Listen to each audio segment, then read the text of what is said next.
Alright guys, how's it going? Welcome back. Today I'm in this 2017 BMW 520d M Sport. This is known as the G30 model, which is actually the 7th generation of 5 Series. It replaced the previous model, which was known as the F10, which I was a big fan of. BMW have been honing the 5 Series since it was first introduced way back in 1972. I thought the previous model, the F10, was as good as they could possibly get a 5 Series, but apparently not. It's a bit like Apple with the iPhone. Every single time I buy a new iPhone, I think, how are they going to improve this? And every time they do. Well, it's the same story with this. I'm now going to suggest that this is actually the best 5 Series money can buy because everything is just slightly better than the F10. I mean, what could they do to improve it in the future? Time will tell, I suppose. I could end the video right there because this G30 is better than the F10, ever so slightly, in every single area. But as it's a nice dry day, and I'm behind the wheel of this beautiful M Sport 5 Series, I think I'll continue for a bit longer. So what can I tell you about this car? Well, firstly, the model I'm in has a 2-litre 4-cylinder turbo diesel engine, which isn't the most exciting 5 Series money can buy, admittedly, but it is the most popular in Europe anyway. Although it doesn't offer ballistic performance by any means, it's more than adequate. You rarely find yourself wanting more power than this can deliver. I'll rattle off some figures. 188 brake horsepower, 0 to 60 in 7.6 seconds, a top speed of 146, and BMW claim 50 miles per gallon around town and up to 65 on a motorway run. You can understand why this is the best-selling model here in Europe, can't you? I'll be honest with you, I've been using this car for the last few days and the fuel figures that I've been getting are a little bit short of BMW's suggested figures. Still impressive. I've been doing 42, 43 miles per gallon around town and 56, 57 on a motorway run, if you're taking it carefully. But the moment you want to overtake something, you just press the accelerator and this provides plenty of torque. You really don't need more power than that. It'll sit here quite happily at motorway speeds all day long with your cruise control activated. You can't hear much wind or road noise, it's all quite refined. If you find yourself wanting a bit more speed, you can select Sport mode, which will change the gauge cluster, everything goes red and all aggressive. Once you've selected Sport mode, the throttle response changes instantly. It instantly becomes much more aggressive, as will probably your driving style. You'll find yourself tailgating people and flashing them to get out of the way. Then we'll put it back in comfort mode. What I love most about this car is it's probably the best all-round car you can buy, especially the estate version. They're like that annoying popular kid in your class at school, they just seem to be good at everything. The same was true of the F10, but this is just better in every aspect. If you don't fancy the 2-litre turbo diesel, there's plenty of choice, whether you're a cautious Claude or a reckless Richard. There's a 3-litre diesel, there are various petrols, there's also a 550i, which uses a 4.4-litre V8 petrol. And that's not to mention the 625 horsepower M5, which gives supercar performance, wrapped in a sensible saloon body. You could also go for the 530e, which is a petrol-electric hybrid. Now that claims to do 30 miles on battery power alone. Styling wise, it's the same as the one before it. Less is more. It's a very conservative car, this. It sort of flies under the radar in most situations. It doesn't shout, look at me, like some do. It's cleverer than that, it's more subtle. This makes a statement without saying anything at all. I love the interior, and again, that's better than its predecessor. Not just the design, but also the layout and the tech, and the textures and the materials used. Everything's just better than the previous model. One small adjustment I've noticed which makes a huge difference, they've placed the boot release button on the door card. Before it was placed right down near your feet, whereas this is much more accessible. I also like the fact that you get proper buttons and switches for the climate control. They're not buried in the infotainment system, requiring you to go through menus and sub-menus and all that nonsense.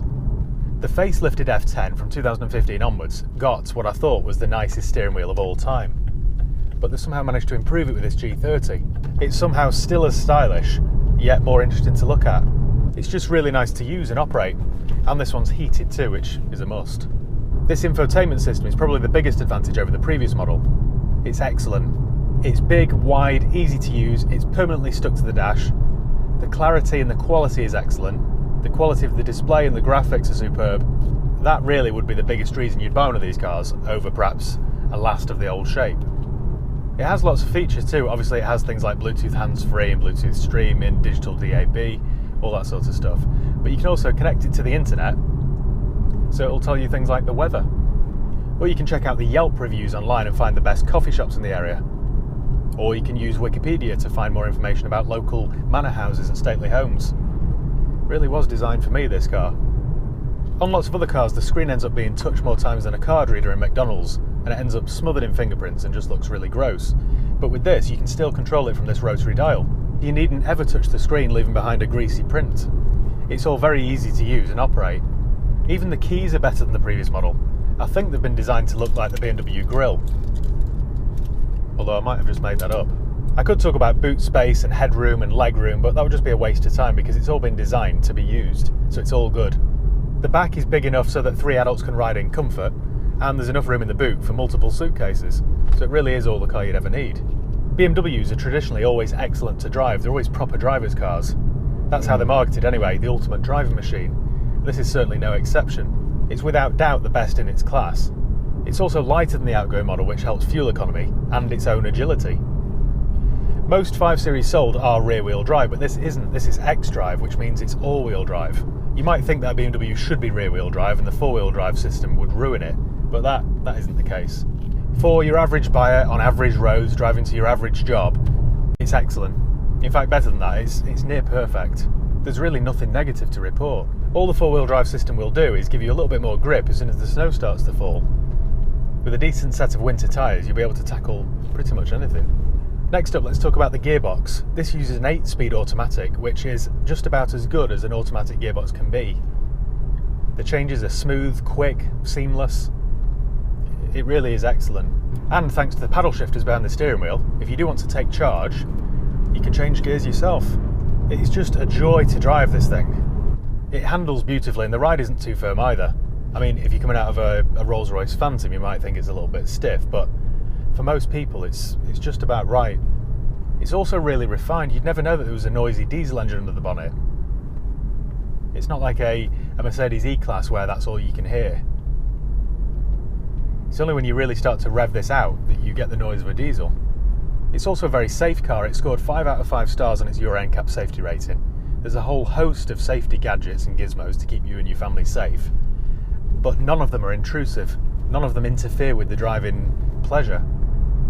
It doesn't fire a klaxon when you get too close to the car in front or veer out of your lane. It just assumes that the driver has an ounce of common sense. There are plenty of competitors to the 5 Series. I mean, the Audi A6, for example, I'm sure that's a lovely car, but I don't think the gearboxes will stand the test of time unless you service them regularly. The Mercedes E-Class is also very nice, but I don't like the way that it pairs the FM and the DAB radio stations all in one list, and the engines are a little bit noisy. The Jaguar XF's another one, and as much as I like the XF, compared to this new G30 with all of its state-of-the-art tech, they just feel a little bit old-fashioned. The only thing that I can think of that would perhaps tempt me out of a 5 Series is perhaps a Mercedes CLS or a 640 diesel Grand Coupe. I mean, they're gorgeous and it will offer the same sort of interior. Used prices here in the UK start at around £15,000. Now, that's going to get you a low-spec, high-mileage SE model, which will have more chrome on it than a 1950s Cadillac. One interesting point worth noting, even an entry-level SE model comes as standard with more extras than any of the rivals. I would recommend going for an M Sport model in a 5 Series because the ride isn't noticeably worse, and they look better and they're just easier to sell. Unless you particularly need the 4-wheel drive option, a standard rear-wheel drive will do the job just nicely. Make sure it's been looked after, make sure it's got both sets of keys, make sure it's got good service records, preferably from a BMW main dealer or a specialist.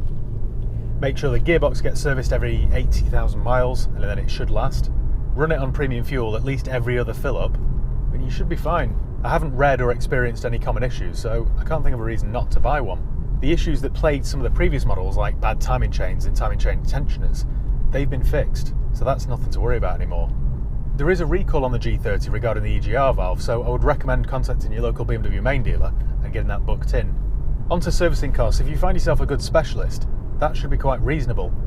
Now, I've just had this one serviced at the local BMW main dealer. I took it to Williams in Stockport, only because it's quite new, it's low mileage, and it had full BMW history, so I thought I may as well continue that. And it was due, actually it was overdue by a couple of months, it was due its a full service, and that cost me £605, which I know I could have saved a couple £100 by taking it to a local independent garage, or perhaps a specialist. But while it was there, they did the recalls, they updated the digital history, and I just think it looks better when the time comes to sell. So I think it was worth paying extra for. Before wrapping this video up, I should really try and point out some negatives that I found on the car, some things that I don't like, some design flaws or faults. But there aren't any. I mean, seriously, there aren't any. On the video I did with the F10 520 diesel, I seem to remember saying this is all the car you'll need 90% of the time. And the same is true of this one. Even if you're a petrol head, even if you're into cars, this is all the car you need. In an ideal world, if you're a petrol head, it would be great to have something like this as your daily driver, and then a bit of a toy like an MX-5 or a Z4 or something for the weekends. Next year will be the BMW 5 Series 50th anniversary, and that's what this feels like. It feels like a car that's been developed and honed and evolved for half a century. So thank you once again for watching. Make sure you give the video a thumbs up if you enjoyed it. Make sure you subscribe if you haven't done already. You can follow me on Facebook, Instagram, Twitter. I'll leave the link below. If you've got any comments or questions, let me know, and I'll do my best to get back to you. If you're interested in getting into the used car business, check out my online course. I've made nearly 100 videos which explain every single aspect of the motor trade, from how and where to start, best locations, where to source cars from, trade plates, trade insurance, how to prep your vehicles. Everything is covered in this course, so do check it out. So yeah, I think that's about it. Cheers guys, I'll see you next time.